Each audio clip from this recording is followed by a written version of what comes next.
Halo, ketemu lagi dalam pembelajaran bahasa Inggris bersama saya, Dona Sita Andriani dari MA Muhammadiyah 1 Malang. Kali ini membahas tentang if clause atau conditional sentence. Di segmen berikutnya, kita akan membahas tentang conditional sentence tipe kedua. Nah, untuk yang tertinggal dari tipe 0 dan tipe 1, bisa mengikuti di segmen pertama dan kedua. Kita akan lanjutkan dengan tipe yang kedua. Bagaimana dan apa itu tipe yang kedua? Tipe kedua dari conditional sentence adalah untuk menyatakan unreal atau impossible situation in present or future. Ya, jadi tipe kedua dalam conditional sentence kali ini digunakan untuk menyatakan situasi di masa sekarang atau di masa yang depan, di masa yang akan datang, yang kemungkinan tidak bisa terjadi. Ya, dia merupakan suatu khayalan, ya. Beda dengan tipe yang pertama kita telah pelajari di segmen sebelumnya. Tipe pertama kemungkinan besar bisa terjadi apabila syarat-syaratnya terpenuhi, right? Tipe kedua ini tidak bisa terjadi karena merupakan suatu khayalan yang tidak sama dengan keadaan di masa sekarang atau di masa depan. Kemungkinannya tidak bisa terjadi, ya. Oke, untuk struktur kalimat dalam tipe kedua conditional sentence atau if clause, kita akan menggunakan simple past future. Simple past future adalah terdiri dari subjek, would, dalam hal ini kita bisa mengganti dengan might atau could, ya, diikuti dengan verb one atau verb base, karena kita tahu would, might, could itu merupakan bentuk dari modals, ya. Setelah modals harus diikuti verb one. Berikutnya if. Nah, if akan selalu diikuti dengan simple past. Ingat-ingat, untuk tipe kedua, dimanapun letak if-nya, ketika ia di depan atau di belakang, selalu setelah if adalah simple past. Simple past yaitu subjek plus verb to, ya, singkatnya seperti itu. Nah, untuk menyatakan fakta dari keadaan tipe kedua ini yang memang tidak mungkin terjadi karena khayalan tadi, ya, maka faktanya menggunakan simple present karena kita tahu simple present memang digunakan untuk menyatakan fakta. Is that right? Ya. Oke, untuk lebih memahami lagi, kita akan bedah dalam bentuk contoh kalimat berikut ini. Yang pertama, I would buy a new car if I had a lot of money. Seperti yang sudah kita bahas, bahwa setelah would diikuti dengan verb one, if berikutnya adalah simple past. Kita bisa lihat dengan jelas di sini, ya. Setelah if adalah kalimat I had a lot of money, ya. Saya mempunyai had verb to, ya, a lot of money, uang yang banyak. Saya akan membeli sebuah mobil baru jika saya mempunyai banyak uang. Atau kita bisa bilang dengan if di depan, berandai-andai seperti ini. If I had a lot of money, koma, begitu, ya, penulisannya ada komanya, ya, untuk memisahkan dua kalimat yang berbeda. I would buy a new car.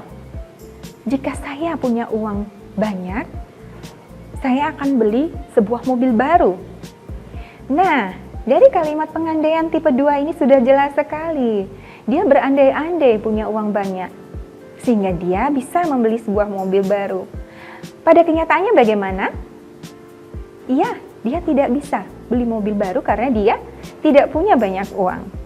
Maka faktanya kita akan menulis menggunakan simple present seperti ini. I don't have a lot of money. That's the fact. Ya, saya nggak punya. Untuk menyatakan negatif dalam simple present kita butuh bantuan do does, ya. Jadi untuk subjek I kita menggunakan do, ya, untuk menyatakan negatif, do not. Oke, contoh yang kedua. If Ayu knew me, I would be very happy. Nah, ini contoh if yang ada di depan ya, dia pakai koma. If tetap diikuti dengan past tense. Knew itu adalah bentuk dari verb to, berasal dari kata knew atau tahu ya. Jika Ayu mengetahui saya atau kenal sama saya ya, maksudnya I would be very happy. Saya pasti akan sangat bahagia. So, kita akan oper if-nya ada di tengah, sama saja artinya. I would be very happy if Ayu knew me. Saya akan merasa sangat bahagia kalau Ayu kenal saya, Ayu tahu saya. So what do you think? Kenyataannya bagaimana? No, Ayu nggak tahu, nggak kenal saya. Jadi saya ya sedih ya, karena Ayu nggak tahu saya. Okay, this one. The fact is, Ayu doesn't know me. Sekali lagi, untuk menyatakan negatif dalam simple present, kita butuh bantuan do and does ya.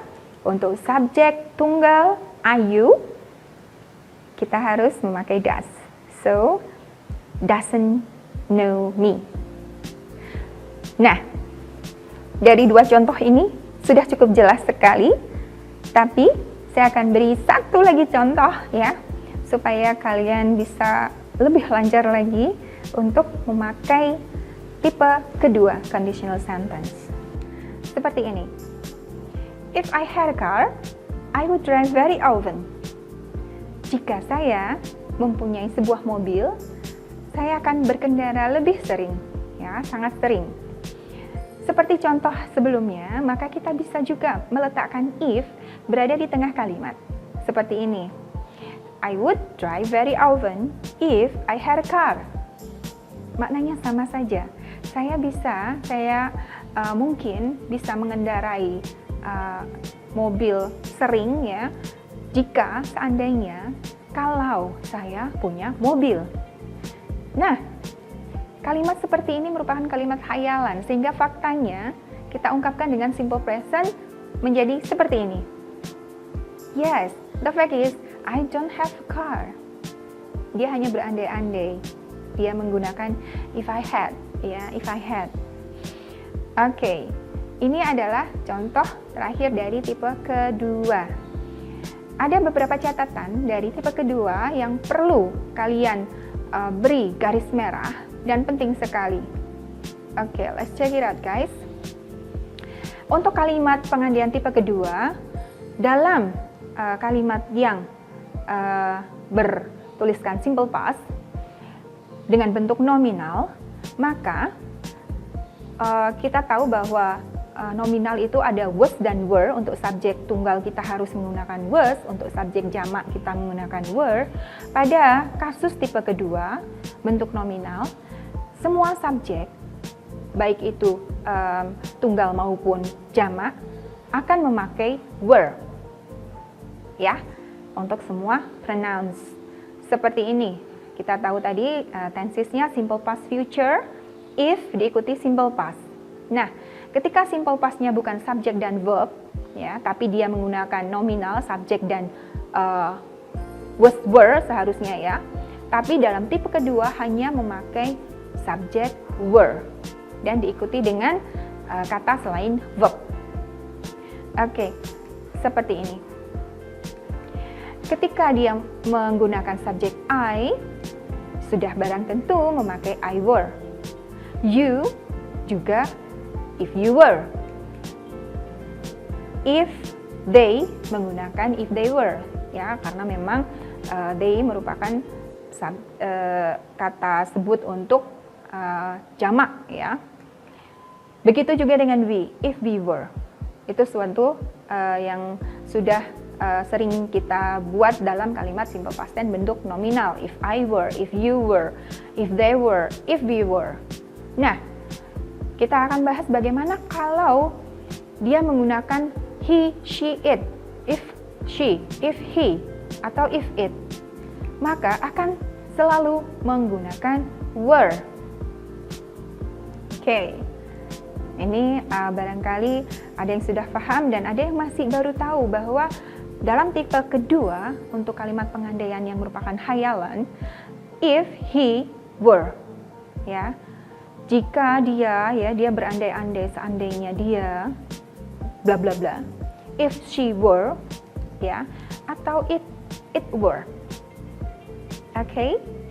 Nah, ini adalah penjelasan terakhir dari segmen kali ini tentang type 2. Kita akan lanjutkan dalam segmen berikutnya di conditional tipe 3. Untuk itu, tetap bergabung dalam video pembelajaran saya tentang conditional sentence. Kita akan berjumpa lagi sesaat lagi. See you!